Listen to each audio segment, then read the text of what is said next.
ये प्लान जो है वो बेसिकली आपके बेबीज के लिए, लेट्स से अगर आपके कोई भी बेबी है या कोई भी बच्चा है, वो अभी बॉर्न हुआ है, ठीक है, उसके लिए आपको 18 ईयर्स के बाद एक बहुत अच्छा लमसम अमाउंट चाहिए, या कुछ भी लमसम अमाउंट क्या है, एक छोटा सा अमाउंट चाहिए, लेट्स से 10 लाख रुपीज आज से 18 साल के बाद।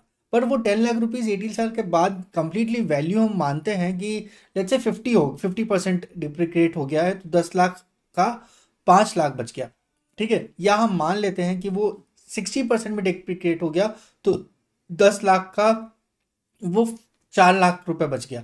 पर फिर भी अगर 4 लाख रुपए आज की डेट में आपको स्पॉन्टेनियसली मिल जाए, किसी फंड से रिटर्न मिल जाए, तो वो बहुत बड़ी बात है, राइट। और आपको इन्वेस्ट कितना करना है, सिर्फ 500 रुपए।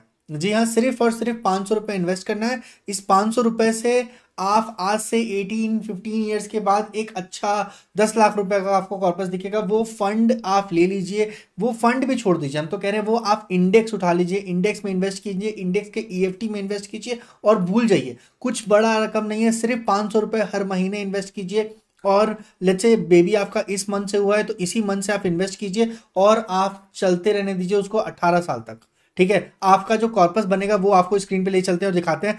यहाँ पे सबसे पहले हम लोग सिर्फ और सिर्फ 500 रुपए का एग्जाम्पल लेके चलेंगे। उसके बाद अगर आपका कॉर्पस जिस हिसाब से आपका कॉर्पस है वैसा आपको रिटर्न मिलेगा, तो ऐसा नहीं है कि सिर्फ 500 रुपये ही डालना है। आप जैसे जैसे आपको लगता है कि आपका इनकम इंक्रीज हो रहा है, आप स्टेप अप करना चाहते हैं, तो भी आप कर सकते हैं। पर ये बिना स्टेप अप के, स्टेप अप का मतलब होता है कि जो आप फर्स्ट मंथ में डिपॉजिट कर रहे हैं, वो आज से 15 साल, 20 साल, 18 साल के बाद आप 18वें साल के लास्ट मंथ में भी सेम अमाउंट डिपॉजिट कर रहे हैं, तो उसको स्टेप अप नहीं होना कहते हैं। जैसे जैसे आप अमाउंट को इंक्रीज करते हैं वैसे एग्जाम्पल है। तो आपका सबसे बड़ा बात है कि चलिए सबसे पहले यहाँ पे 500 रुपीज का एग्जाम्पल लेके चलते हैं कि सिर्फ और सिर्फ 500 रुपया हर महीना इन्वेस्ट कर रहे होते हैं, और यहाँ पे इजिली आपको 20% का रिटर्न मिल जाएगा।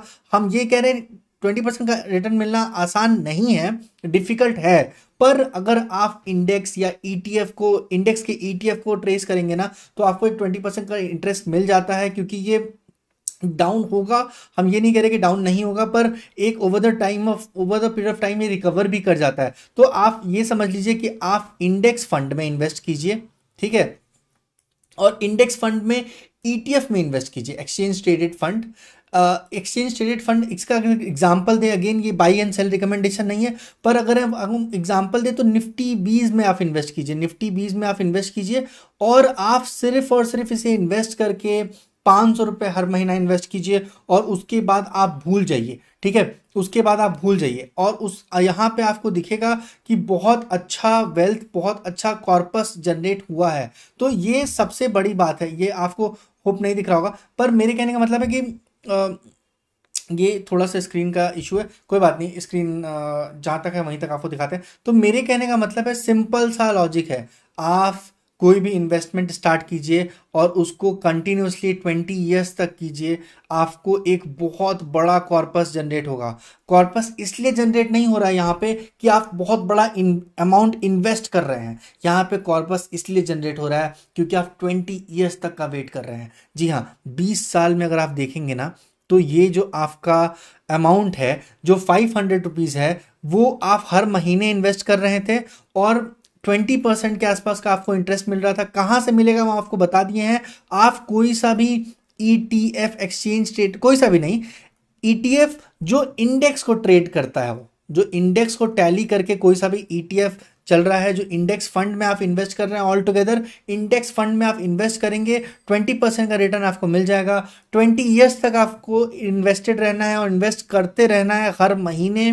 मीन्स ऑल टुगेदर अगर आप देखेंगे तो आप कितने महीने में इन्वेस्ट कर रहे हैं, 20 × 12, तो यहाँ पे आप इन्वेस्ट कर रहे हैं 240 मंथ्स, राइट। 240 मंथ आप इन्वेस्ट कर रहे हैं, आपका कॉर्पस सिर्फ इन्वेस्टेड अमाउंट है 1,20,000 रुपए, और जो टोटल अमाउंट जो आपके पास बन के आ रहा है वो 15 लाख के आसपास आ रहा है। यहाँ पे आप अमाउंट सिर्फ 500 रुपये इन्वेस्ट किए थे। 500 रुपये की शाही पनीर भी नहीं आती एक प्लेट। तो अगर आप इसमें थोड़ा सा कॉर्पस को इंक्रीज करेंगे ना, तो आपको एक बहुत बेहतरीन सा रिजल्ट दिखेगा। जैसे अगर मान लीजिए 5,000 रुपये इन्वेस्ट कर रहे होते, तो आप 20 साल में इन्वेस्ट करते हैं 12 लाख रुपए और आपको मिलता 1.5 करोड़ रुपए। 1.5 करोड़ रुपए, 500 रुपये, 5,000 रुपये आप इन्वेस्ट कर रहे होते हैं 20% के एनुअल रिटर्न से, आपको 1.5 करोड़ 1.5 CR के आसपास आपको रिटर्न मिलता। बहुत सिंपल है, बहुत क्लियर है, ये पावर ऑफ कंपाउंडिंग है। आप अपने बच्चों के लिए 18 साल 20 साल का ये प्लान कीजिए, SIP कीजिए, आप सॉर्टेड रहेंगे। ये इतना सिंपल है। और 5,000, 1,000, 2,000 रुपए जो आप इधर उधर खर्च कर देंगे वो SIP में डालिए। एक लॉन्ग टर्म विजन लेके चलिए। ऐसा कुछ नहीं होगा कि हम देख लेंगे जब होगा तब होगा, ऐसा कुछ नहीं होगा। देखने में आपको काम नहीं चलेगा। आप विजुअलाइज कीजिए, एक फ्यूचर को विजुअलाइज कीजिए, एक वेल्थ जनरेट कीजिए और उसके बाद इन्वेस्ट कीजिए। मिलते हैं किसी और वीडियो में, तब तक के लिए stay tuned, take care, thank you so much guys. और आप इस चैनल को सब्सक्राइब कर दीजिएगा। अगर आपको कोई भी डाउट हो तो आप कमेंट सेक्शन में पूछ सकते हैं। Bye bye.